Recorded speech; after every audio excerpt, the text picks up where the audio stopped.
Someone gave, someone donated, someone left a legacy. Generations of generous someones have helped shape Rhode Island into this amazing place we call home. How do you thank them? By leaving your own legacy. We can help. Welcome to another edition of In Another Opinion, a public information program focused on the communities of color. I'm your host, Peter Wells. Our youth represent our future. So what do some young people think about their future? My guests today are Juan Wilson Jr. of J1 The Brand and Angel Newman of AS 220. Welcome, guys. Hey, thanks for having us. Thank you for having us. Well, it's my pleasure. Listen, you know, there's a lot going on in the country right now in terms of the election and what that means to people in November 2020, and the impact that that's going to have on our social environment. What I'd like to talk to you guys about is, you know, you're a Gen X and you're a millennial. So, you know, how do you see things going right now in the country for the black community or the community of color? You want to start? Sure. I think, so when I think about this question, I think back to when,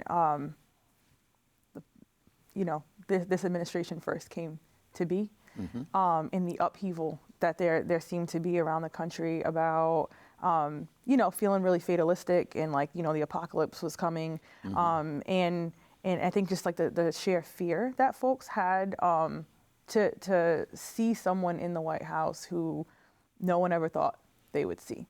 But I have to say, the morning that happened, I thought I was crazy because I wasn't as afraid.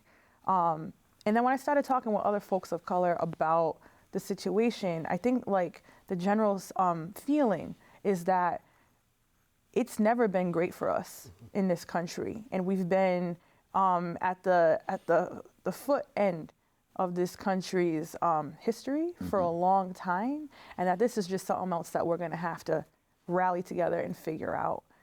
So while it's been, at least in my lifetime, I think maybe the scariest time, I think about our ancestors and our history and everything we've prevailed through. And I think just on a bone level, on a bone knowledge level in our DNA, we know how to rally together. We know how to prevail. And I think there's a lot of energy and determination to get together and make sure that we continue to persevere like we always have. How about you, Juan? I feel the same way, where it was fear, but then I also know in history, this is not new. He's not a new president. It's actually a president that they've had in the past. And with us, younger folks galvanizing together more, I think it's more of a chance of us to actually put things together. Because I know I always said during the civil rights movement, you had a very focused movement. And now with this, our generations, we have multiple movements going on. And so it is a little different with multiple movements going on with a president that seems similar from the past. But it's, like Angel said, we've dealt with this before. I always say, why do we always have to come from a position of survival? But unfortunately, that's what it's been. So we become experts in that. And so it's like you adjust and you move forward. So in this climate, it's the same thing. I'm not going to woe is me. It's like, what do we do to move forward if we do end up with the same administration again? Because we have a possibility of doing that. So what do we do versus looking at what we have for alternatives? Always says the lesser of two evils. But either way, what do we do going forward? Well, this is true. I mean, a change of administration changes policy at the higher levels. But more than that, it also drives attitude. And I think that's been the biggest danger from my perspective of this administration, is making certain things normal that were never considered a norm before. Outing people of color, outing the LGBT community, outing Latinos, and making them a monolithic group. You know, I mean, if you talk to some folks, they'll say, well, Latinos, they all come across the border. But of course, that isn't true. We have a lot of Latinos that come to airports. You know, they're not climbing fences, they're not digging tunnels, and they're not running drugs. But the attitude that this administration is portraying for these folks helps to drive this problem and drive this wedge. So, looking forward, is there any organizations on your radar that you think are doing the fight? Not just the NAACP. I know you're heavily involved with that. The ACLU does the legal stuff. We don't have a urban league anymore. That kind of died out from a lack of support and participation from the community. So what do we have left besides individuals? Right. Well, maybe just a clarifying question. When you say who do we have left, do you mean in Rhode Island or on a national level? National and Rhode Island. Yeah. So, you know, I think that, I mean, there's a ton, right? I think there's a ton of organizations, and I think, again, not to I don't want to make it like minimizing like the danger and the fear, particularly for our immigrant brothers and sisters who are being detained in virtually concentration camps, right? And parents who have been separated from their children. It's kidnapping, like it's actual kidnapping. It's ridiculous. But I do think that, you know, if we're looking at the glass half full, I think looking at the glass half full is one way to go about it. But like what Juan's saying, we got to think about like where are we going to move forward. I think the organizations that are really doing the work are the ones, one that I'm hooked up with, like the People's Institute for Survival and Beyond in New Orleans, and I'm a resource trainer, or new resource trainer with that organization. What they're doing and have been for the last 40 years is going around the country, even internationally, helping organizations, hospitals, businesses, police departments understand what racism is.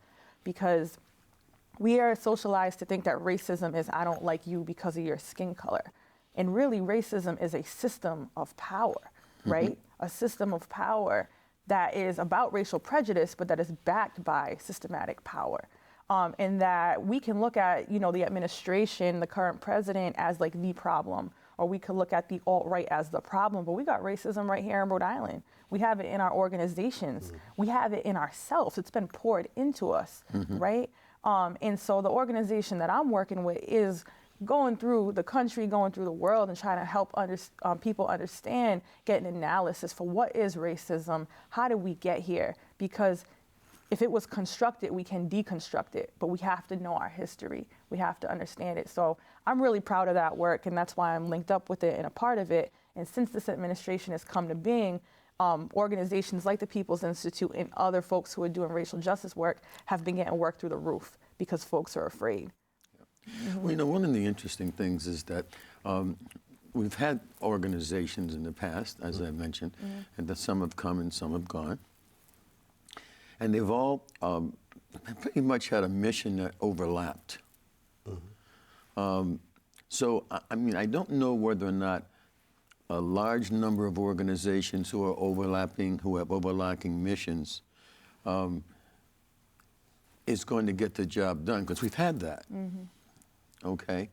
And today, young people spend more time on their electronics, texting, and this is also part of this conversation that Juan and I had. But when I see people just texting, and I say to myself, well, will these people be able to handle face-to-face interaction if they're not practicing face-to-face interaction? And everyone becomes more or less an island to themselves, and not a member of an organization anymore. Or if you are a member, it's through a sign-up of an app or something. But it's not that engagement, and therefore maybe learning that history that you're talking about, because it surely isn't being taught in our schools. You know, history books in school systems are determined by school boards. Just the other day, there was a story about California versus Nevada school systems and the history books they were using. One had a whole bunch of information about slavery and the impact of slavery.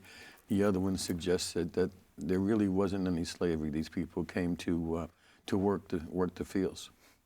So what history are our young people getting, and who are they getting it from in order to meet this challenge of the future? Yeah, so it's interesting you should say that, because I always said social media makes you antisocial in some form or another. I've looked at it as a tool, but even now, coming on this show and being more out and being more engaged, challenging my daughter right now, she has a digital cutoff for the past 2 months. She went back to drawing. She's reading. She has no iPad, no social media. She doesn't even have her smartphone. And it's a challenge for her, but I've seen her start to dig into the talents that I was digging into when I was younger.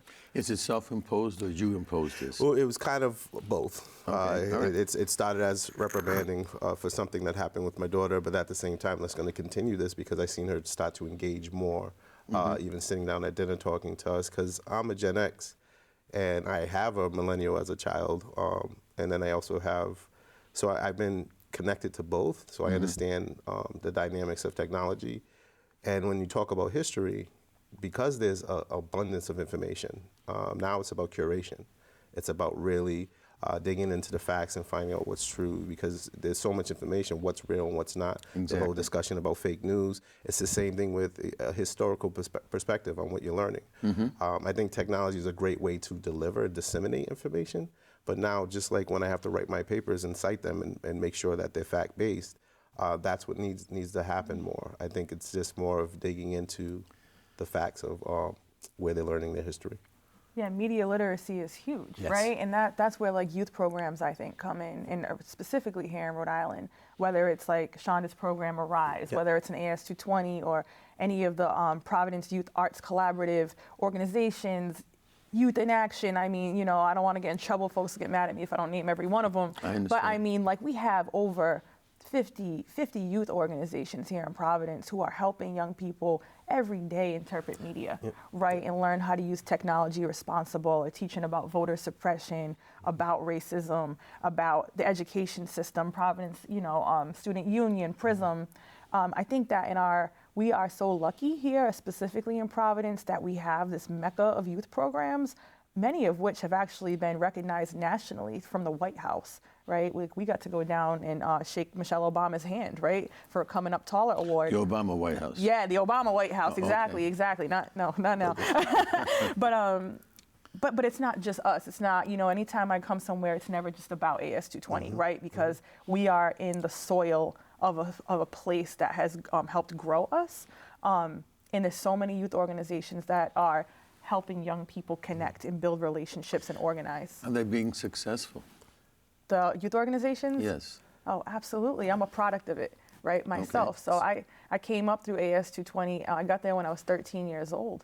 And because of the mentorship, the access to resources, and just the time, you know, like the long-lasting relationships, I've grown myself into the director of programs at AS220. And really, they've grown me into that. And I think youth organizations all over Providence are doing that, where the leadership is now getting handed over to the young people, and now we're the ones running the orgs. Well, perfect. That's a good segue to what I really want this program and future programs to assimilate, and that is to be able to identify who these leaders are, so that other people will know who they are. Because one of the things that has always been the case in our community, we may have a couple icons, and the focus is on the icons. Exactly. Yeah, and then that's not that they don't deserve it. Your cousin Mike Van Leesten's one of those icons. You know, Mike did a lot of good things in this city, and anytime there was a conversation about social justice and civil rights, people will say, "Well, what's Van Leesten think?" And that's fine. Yep. But now we need to know what Wilson thinks, what Newman thinks. Who are the others? What do they think?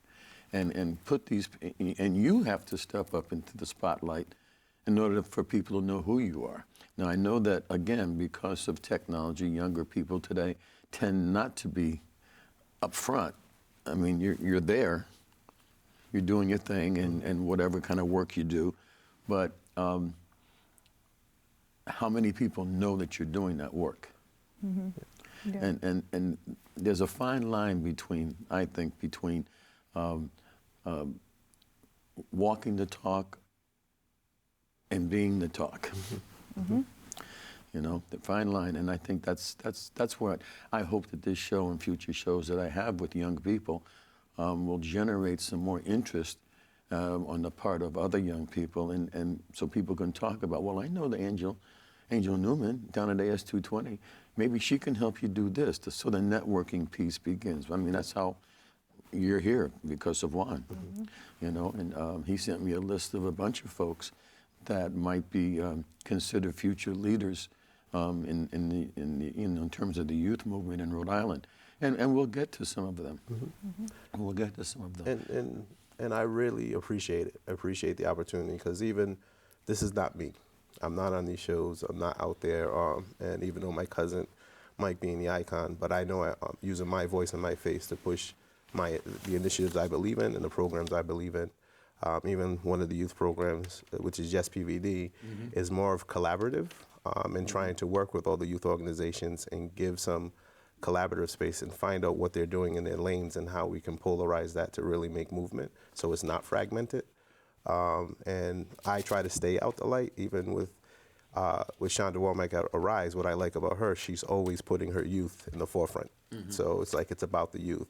I'm collectively working with the agencies, trying to identify those youth so that they can be more in these positions of where they can express, because I believe in being proactive than reactive. In our community, some of the organizations that I work with are very reactive. And so working with youth to me is proactivity. Let's take a word, the word change. Everyone wants change.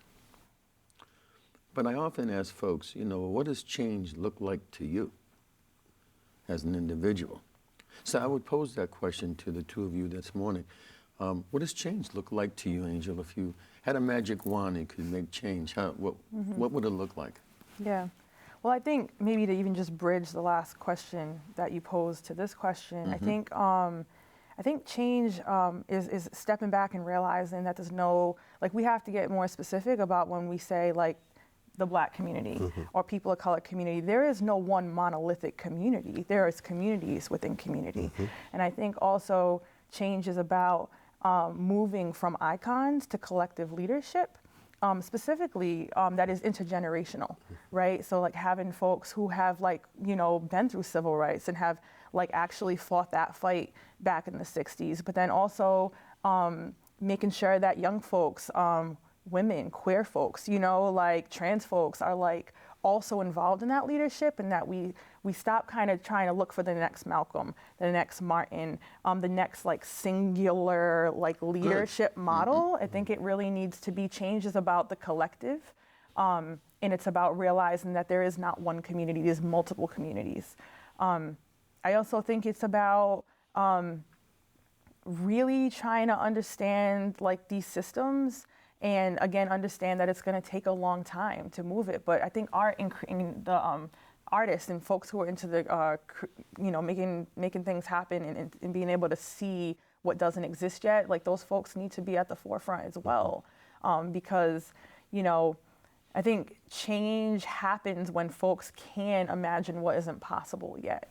And what it looks like, I'm not really sure, because I think what it needs to look like is everyone coming together to discuss that. You know, Angel has her own ideas of what it could look like, but I'm one person. Exactly. And I don't, you know, and I'm very, like, sure and aware that I don't speak for any community, you know, and if I have an opportunity to be on an awesome show like this, I have to make sure that folks know that I am one person that was mentored by a larger community and communities. And I just think that the change has to be collective and guided by those who are most impacted by systems of oppression.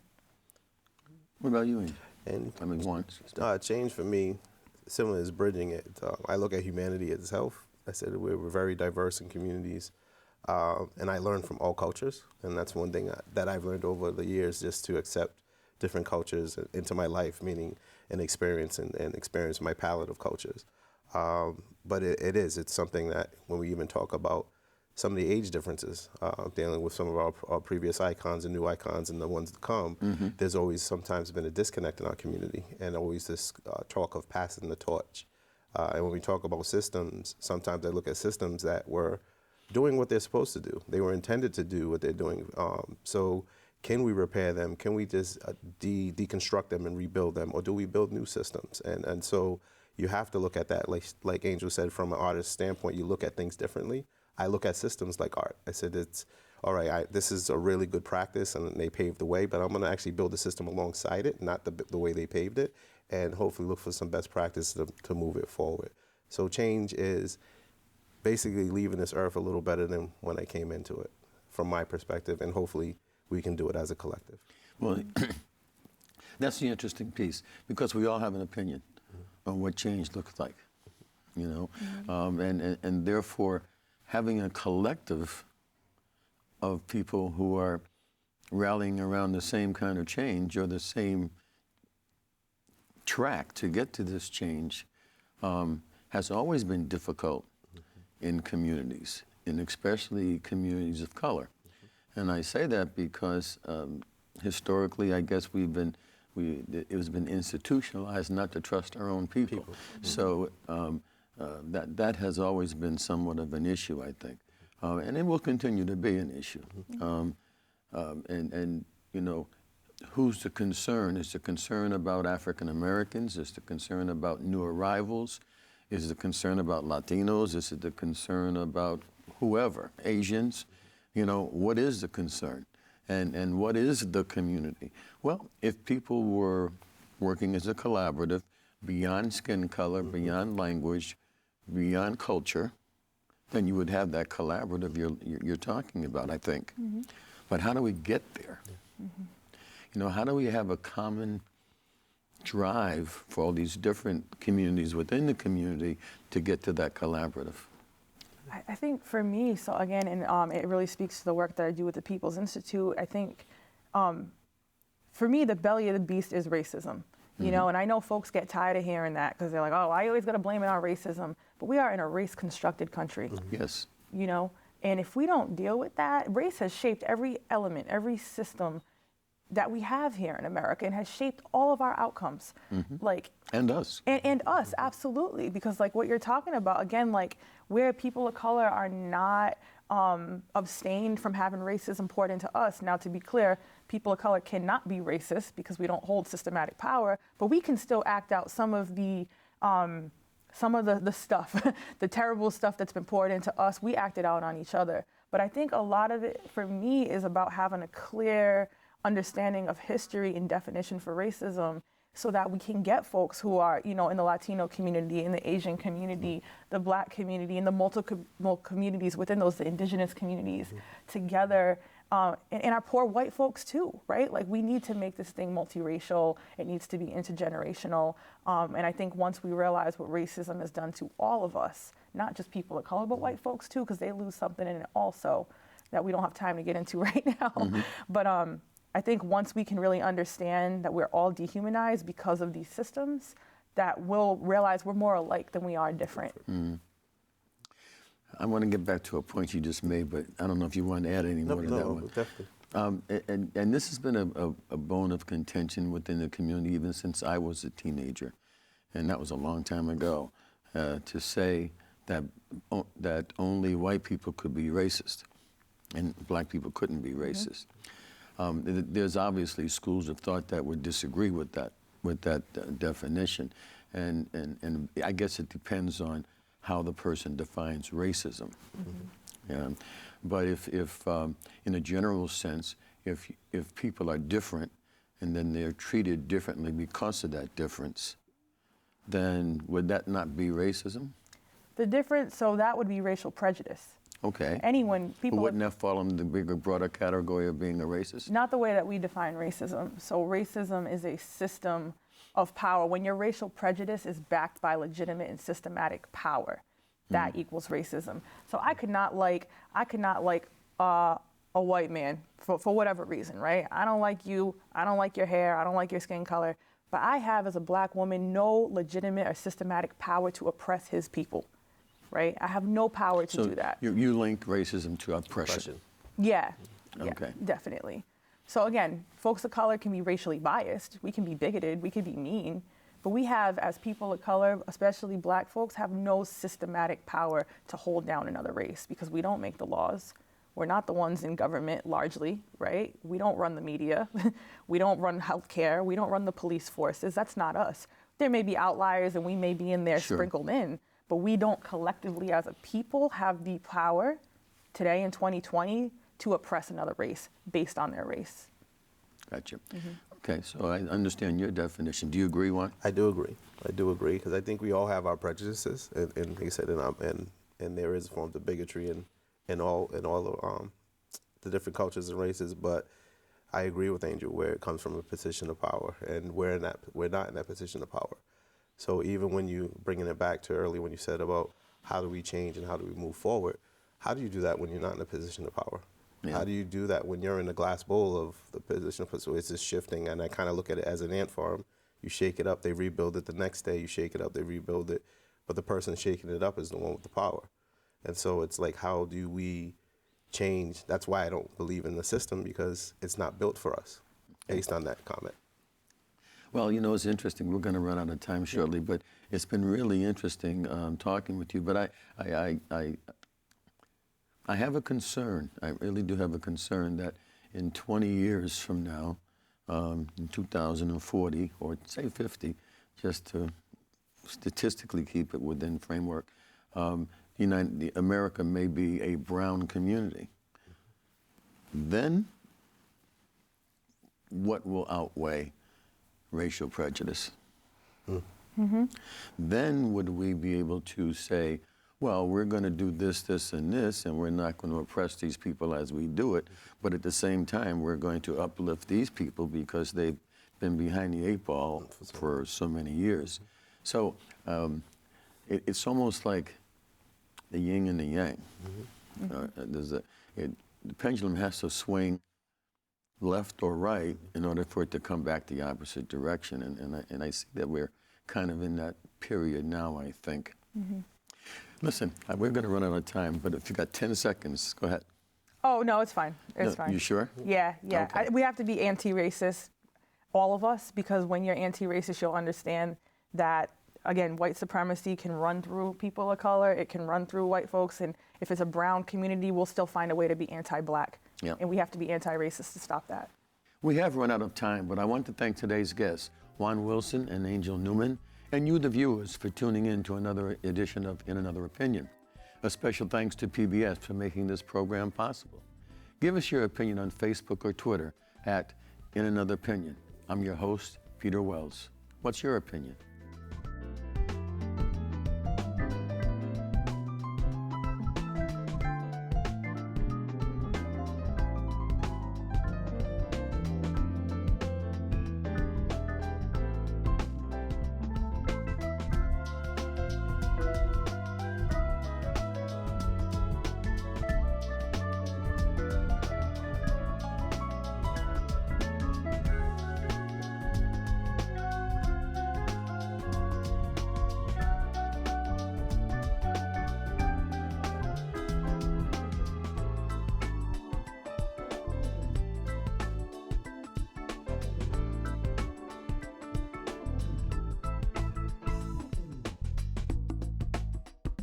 Someone gave, someone donated, someone left a legacy.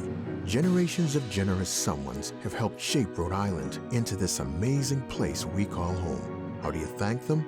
By leaving your own legacy. We can help.